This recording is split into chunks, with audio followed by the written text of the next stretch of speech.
நண்பர்களே வணக்கம். வாழ்க்கையில் இருபோக்கு விதிகள் ரொம்ப விசித்திரமானது. அது என்ன இருபோக்கு விதிகள் அப்படின்னா, ஒரே காரியத்துக்கு ரெண்டு முகம் இருக்கும். இப்போ ரொம்ப எளிமையாக சொல்லணும் அப்படின்னா, நம்ம பாம்பன் பாலத்தை ஞாபகம் வச்சுக்கிடுவோம். இப்போ பாம்பன் பாலம் மூடின உடனே அதில் ட்ரெயின் போகும். அந்த பாலம் திறக்கும்போது மேலே எழும்பும்போது அதில் போட்டோ கப்பலோ, அதாவது அந்த நீரில் போகிற அந்த ஊர்தி போகும். டபுள் பர்பஸ்க்கு இருக்குல்ல, அதே மாதிரி பாருங்கள். இன்னொன்று, இப்போ மழை பெய்யுது. மழை பெஞ்சிகிட்டு இருக்கும்போது மழையை விவசாயிகள் வேண்டுவாங்க, பயிரெலாம் நல்லா செழிக்கணும் அப்படின்னு சொல்லிட்டு. அவங்களுக்கு மழையை வேண்டி மழை கிடச்ச உடனே ரொம்ப சந்தோஷமாக இருக்கும். நல்ல மழையை சொல்கிறேன், பெருமழையை சொல்லலை. இதே மழை அந்த ரோட்டோரம் வாழ்கிறாங்கல்ல, அவங்களுக்கு ரொம்ப சங்கடமாக இருக்கும். எங்கே போய் படுப்பாங்க? அப்போ அவங்க வேண்டிக்கிட்டே இருப்பாங்க, சீக்கிரம் மழை விட்டுறணும் அப்படின்னு. ஏன்னா வாழ்வாதாரம் இல்லை, அதில் தான் படுக்கணும், அதில் தான் பொங்கணும் அப்படின்னும்போது. அப்போ இதில் இந்த ஒரு படிப்பினையை கொடுக்குது. என்ன படிப்பினையை கொடுக்குது அப்படின்னா, அந்த எளியவர்கள், அந்த இதில் வாழ்கிறவங்க சீக்கிரம் அந்த பிளாட்ஃபாரத்தை விட்டுட்டு அடுத்தது ஒரு குடிசைக்காவது, ஒரு ஓட்டுக்காவது, வேறு ஏதாவது வாழ்வாதாரத்தை நாடி ஒரு முன்னேற்ற பாதையை நோக்கி போகணும். இப்படி இந்த ரோட்டோரத்தையும் நம்பி வாழக்கூடாது, வாழ்க்கையில் அவங்க முன்னேறணும் அப்படிங்கிற ஒரு விஷயத்தை அது கொடுக்குதுன்னு நம்ம இது பண்ணலாம். அப்போ தான் நம்ம அப்படி தான் நினச்சிக்கணும். ஒரு விஷயத்துக்கு ரெண்டு எஃபெக்ட் இருக்குது அப்படின்னா, அந்த நல்ல பலனை நோக்கி நம்ம முன்னேறணும். அதே மாதிரி டெல்லியில் ரொம்ப வருஷத்துக்கு முன்னாடி, 17 வருஷத்துக்கு முன்னாடி ஒரு சம்பவம் நடந்துச்சு. ஒன்றுமில்ல, அது ஒரு டாக்ஸி டிரைவர் என்ன பண்ணாருன்னா, ஒரு முதியவர், ஒரு வயசானவர் மயங்கி விழுந்துட்டார். கண்ணெல்லாம் நிலக்குத்தி நிற்கிது. அப்போ ரோட்டோரத்தில் அவர் ஒரு ஓரமாக டாக்ஸியை நிப்பாட்டிட்டு போகிற வரவங்களெல்லாம் கூப்பிட்றாரு ஹெல்ப்புக்கு. ஏன்னா அந்த காலகட்டத்தில் 2007 இது ஆரம்பிச்சிருச்சு. 2005 ஆம்புலன்ஸ் சர்வீஸ் 108 ஸ்டார்ட் ஆகிட்டு டெல்லியில். அப்போ கூப்பிட்றாரு, யாருமே ஹெல்ப்புக்கு வர மாட்டேங்காங்க. ஏதாவது தண்ணியை கொடுத்து ஏதாவது பண்ணி தேற்றி விடுவோம்னா அவர் கண்ணையும் திறத்து பார்க்க மாட்டேக்காரு அந்த பெரியவர். சரின்னு சொல்லிட்டு இவர் 108க்கு ஃபோன் பண்ணிட்டார். இவர் மட்டும் ஒத்தையில் போராடிக்கிட்டு இருக்காரு. அதுக்கப்புறம் பார்த்திங்கன்னா ஒரு மணி நேரம் கழித்து, ஒரு 3/4 மணி நேரம் கழித்து ஆம்புலன்ஸ் வந்துச்சு. அப்புறம் ஏற்றி விட்டார். அதில் அவருக்கு என்ன பிரச்சனை அப்படின்னா, இவர் ஆஸ்பத்திரிக்கு போன பிற்பாடு இவரை கூட வர வச்சு இவருடைய 2 நாள் 3 நாள் இவருடைய டைமை வேஸ்ட் பண்ணிட்டாங்க. அப்போ அவருடைய மனநிலை எப்படி வந்துடும், நம்ம ஏன்டா உதவிக்கு போகிறோம், எல்லாரையும் மாதிரி கண்டுக்காமல் போயிருக்கலாமேன்னு ஒரு நிலப்பாடு வந்துடும்ல. அப்புறம் பார்த்தா அந்த பாதிக்கப்பட்ட அந்த முதியவர் ரெக்கவர் ஆகிட்டார். அவர் ஒரு ரிட்டையர்டான ஒரு கல்வி அதிகாரி. அப்புறம் தான் பட்டுட்டோன்னு சொல்லிவிட்டு இவர் கோர்ட்டில் போய் இந்த மாதிரி உதவி செய்கிறவங்கள நீங்கள் பாடப்படுத்தக்கூடாது. அப்போ யார், அதனால தான் மக்கள் என் கூட உதவிக்கு வரல, எல்லாம் விட்டுட்டு ஓடிட்டான், நான் மட்டும் இந்த பெரியவரோட உயிரை காப்பாற்றிருக்கேன். அப்புறம் தான் சுப்ரீம் கோர்ட்டில் ஜட்ஜ்மெண்ட் வருது, இப்படி வாலண்டியராக வர்றவங்கள கஷ்டப்படுத்தக்கூடாது. அப்போ இதில் என்ன அப்படின்னா, உயிரை காப்பாற்றணுமா விட்டுட்டு ஓடணுமான்ற ஒரு நிலைப்பாடு வருது இல்லையா. அதில் ஒரு தீர்வு கிடைச்சது. அப்போ சுப்ரீம் கோர்ட் என்ன சொல்கிறோன்னா, ரொம்ப என்கொயரிலாம் பண்ணி அவங்கள இது பண்ணாதீங்க, அவங்க காப்பாற்றி உயிரை கொடுத்துருக்காங்க அப்படின்னு சொல்கிறாங்க. அது மாதிரி இப்போ நம்ம உடம்பு இருக்குது பார்த்திங்களா, நம்ம என்ன செய்வோம் அப்படின்னா, நம்ம உடம்புக்கு கொடுக்குற இம்பார்ட்டனை மிஷினுக்கு கொடுத்துட்றோம்.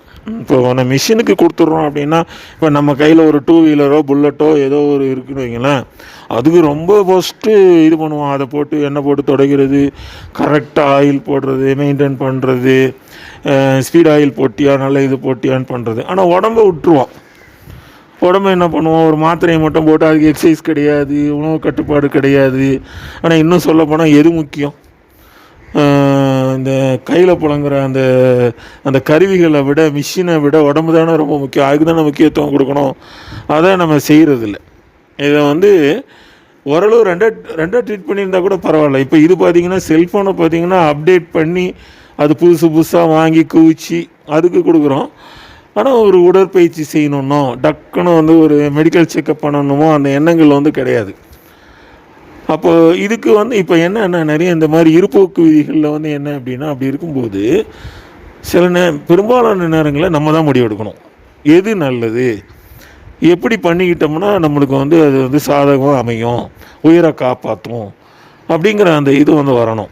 இப்போ இது சொன்னோன்னே எனக்கு என்னென்னா, இப்போ சமீபத்தில் இந்த 2 மாதமோ அந்த 3 மாதத்தில் வந்து சிங்கப்பூரில் வந்து லேட்டஸ்ட்டாக ஒரு இது கொண்டு வந்திருக்குறாங்க சிஸ்டம். ஏர்போர்ட்டில் எப்படின்னா இறங்கின உடனே நீங்கள் ரீசார்ஜ் வந்து போட்டுக்கலாம். ரீசார்ஜ் வந்து நீங்கள் எப்படி போட்டுக்கலாம் அப்படின்னா, ஒரு சைக்கிள் பெடலிங் மாதிரி இருக்குது. அதில் வந்து அந்த ப்ளக்கை சொருகிட்டு உங்கள் செல்ஃபோனை வச்சுட்டு நீங்கள் வந்து காலில் வந்து சைக்கிளிங் பண்ணணும். சைக்கிளிங் பண்ண உடனே நீங்கள் ஒரு சுற்றினோன்னா அதில் 2 பாயிண்ட் ஏறும். அப்படியே நீங்கள் அதை ஏன்னா ஃப்ளைட்டில் வந்து அப்படியே ஒடுங்கி போய் உட்காந்து வருவோம்.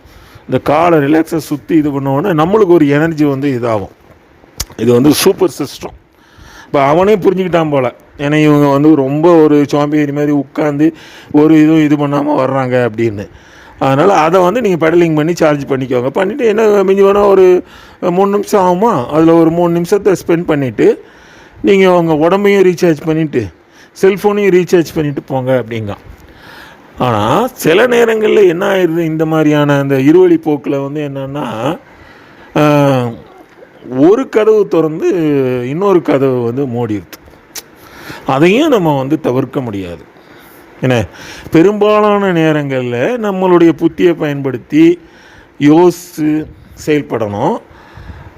இப்போ இன்னொரு சம்பவம் சொல்கிறேன். அதாவது எனக்கு நடந்தது ஒரு 25 வருஷம் இருக்கும். எக்மோர்லேருந்து நான் வந்து இதுக்கு வரேன், தூத்துக்குடிக்கு வரேன்.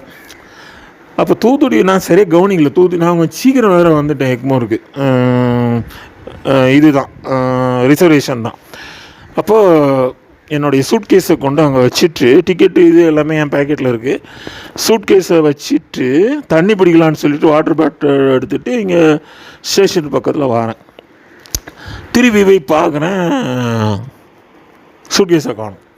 சூட்கேஸில் பார்த்திங்கன்னா ஒரு 15,000 உள்ளே இருக்குது. அந்த குழந்தைங்களுக்கு வாங்கின ட்ரெஸ் இருக்குது, ஏன் ட்ரெஸ் இருக்குது, போயிடுச்சு. அப்போது அந்த ஸ்டேஷன்லேயும் வந்து ஒரு போலீஸ் ஸ்டேஷன் உண்டு, ரயில்வே போலீஸ். நேராக போய் கம்ப்ளைண்ட் பண்ணுறேன். ஏன்னா ட்ரெயின் கிளம்புறதுக்கு நேரம் இருக்குது. நல்லா கேட்டான், என்ன சார் படித்தவங்களாக இருக்கிறீங்க, அனௌன்ஸ்மெண்ட் கொடுத்துக்கிட்டே இருக்குமே சார், கவனமாக இருங்க, உங்கள் உடைமைகளில் இதாக இருங்க, வச்சுட்டு போயிடாதீங்க, நீ என்னத்தை கவனிக்கிங்க நீங்கள் அப்படின்னு சொல்லிவிட்டு. அப்போ தான் அவர் ஒரு வார்த்தை சொல்கிறாரு, நீங்கள் வந்து வாழ்க்கையில் வந்து 50% நம்பிக்கையும் 50% வந்து அவநம்பிக்கையும் நம்பாமல் இருக்கிறதுக்கு வேண்டிய சாத்தியத்தையும் நீங்கள் வச்சுருக்கணும். அப்போ தான் நீங்கள் பொழைக்க முடியும், கம்ப்ளைண்ட் எழுதி குடிச்சிட்டாங்கன்னு சொல்லிட்டு அப்புறம் வந்தார். வந்து அந்த ஏதோ ஒரு அந்த 6 ஏதோ அந்த கோச்சில் வந்து எல்லாம் பார்த்துட்டு அதில் லைட்டாக ஃபோட்டோலாம் எடுத்துகிட்டு அப்புறம் போயிட்டார். அப்போ இது ஒரு படிப்பினை. ஏன்னா நம்ம கையில் இருக்குது. ஏன்னா அவனும் திருடனும் வாழ்வான், நம்மளும் ஜாக்கிரதையாக வாழணும் அப்படிங்கிற அந்த இதையும் நம்ம வந்து தெரிஞ்சுக்கிறணும்.